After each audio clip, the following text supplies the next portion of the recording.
Hello, friend. This is Ryan Hicks of TalkToProfit.com, and today I want to talk to you about leading a productive and useful life. You know, there's different opinions on what to do with your time each day, and some people will look to make a bunch of money so they can consume a bunch of things, buy a bunch of material things, and that makes them, they feel like that will make them get some comfort. Other people go the opposite way, and they're still in a materialist-based mentality, but for them, it's consuming and traveling and getting experiences that they're going to have memories of, and that's somehow better than the average materialist who's just going and getting material things. Both are in error because they are based in a mentality of consumerism, of just going out and consuming. But if you're really going to look back at your life and be happy with what you've done with your life, happy with the time you had, wouldn't it be ideal to accomplish things, to each and every day accomplish things towards your goals, to do worthwhile endeavors? Now, what that is going to be different for every individual, but it definitely isn't just racking up a bunch of memories or getting a bunch of material goods. Neither one of those are going to make you feel fulfilled. Just because the trend today is more toward traveling and that kind of stuff and getting experiences, it's no less demoralized than the old materialist who just tried to get a bunch of things and thought that the purpose of life was to accumulate the most before you die. Both are completely rooted in error and in this mentality of being a consumer. You see this with social media. People will talk about how they spend hours on end going through their social media accounts. They get sucked into it. Well, the algorithms are designed in such a way to keep you on there as long as possible.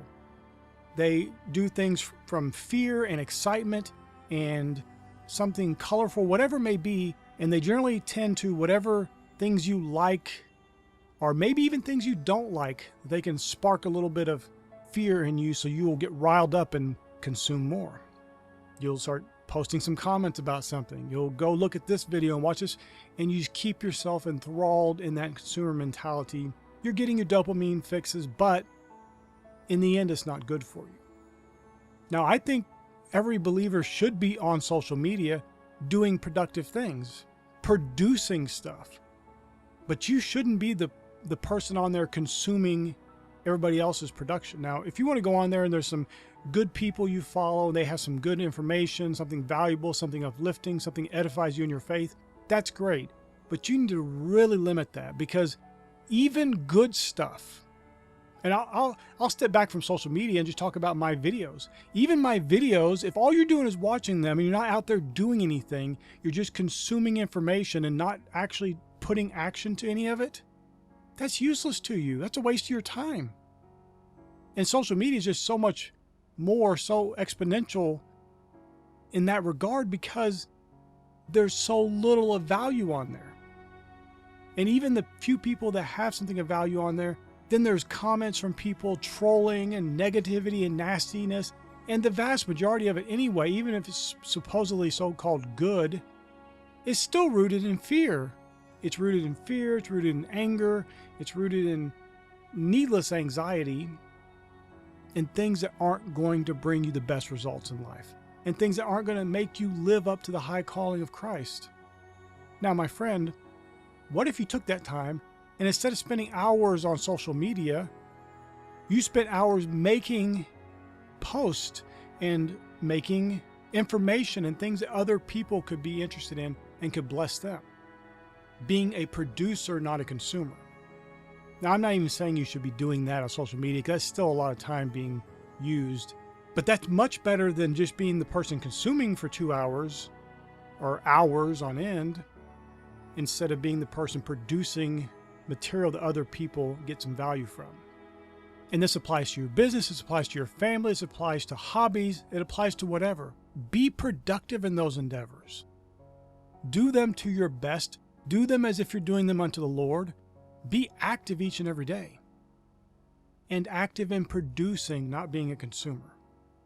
So the world has a coin of consumption, and some people flip it and they go out and get a bunch of cars and houses, and They feel like that's going to make them feel like they've accomplished something. And the others are on the other side of the coin, the same coin. They're going out and getting all the experience in there. Everybody thinks they're doing something better than the other person. Meanwhile, they're still in the consumer bubble. They haven't even left the matrix, so to speak. They're both tied in, lost completely, out there in materialism, consuming, and thinking their form of consumerism is the best. When both of them are destructive, both of them are demoralizing, and both of them do not lead to the life that is the most glorifying to God, and also the best for you. If you're younger, it could seem like life is very long. You have plenty of years ahead of you, and hopefully you will. But even if you do have plenty of years, let's say you have 100 years ahead of you, wouldn't you want those 100 years to be filled with productive, valuable endeavors that produce good content for the world, produce good products, services, whatever it may be, that actually add value to the world instead of just consuming? You're never going to look back in 10 years and be happy that you watched all those superhero movies, or happy that you played all those video games that just came out. Those are going to be things you look back on. You may have some fond memories of that consumerism, but in the end, you're going to feel like you really wasted your time on that.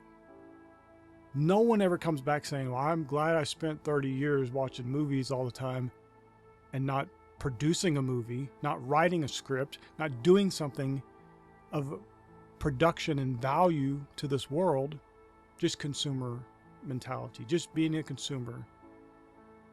Just going, working someplace where I'm barely doing anything, just enough to get by, come home and consume, and that's my life.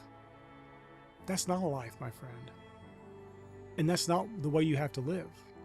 Many of us are trained in that from early age. That's what we saw our parents do, or our guardians. We saw teachers do that. We saw other families in the neighborhood, their parents did that. And so it's very deep-rooted, this consumer mentality is very deep-rooted in people. And people who actually are productive are seen as weird.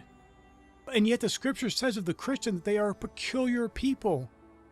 Not just your holy behavior, but you're doing things in a different way, and you're doing different things than other people are doing. You're not falling in line with everybody else. You're not just doing what everybody else does. You're not that normal person, that normie, so to speak, like so many other people are.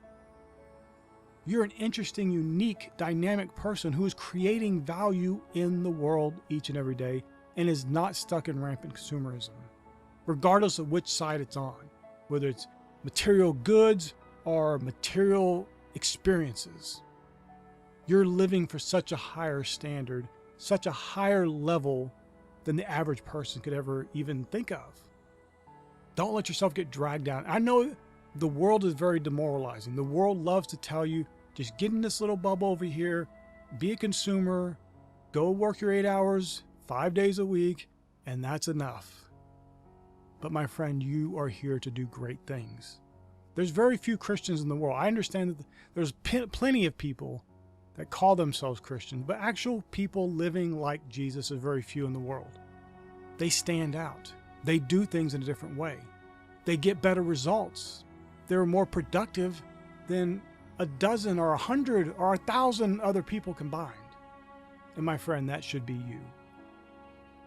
So when you wake up tomorrow morning, what can you do today, starting that day, to be more productive, to add value to the world, to bless the world? Whatever that may be for you, ask, seek God. He'll give you wisdom. He gives you wisdom liberally, my friend, and He will show you the way. And then it's up to you to act on that knowledge. My friend, I pray this is a blessing for you. May God bless you richly.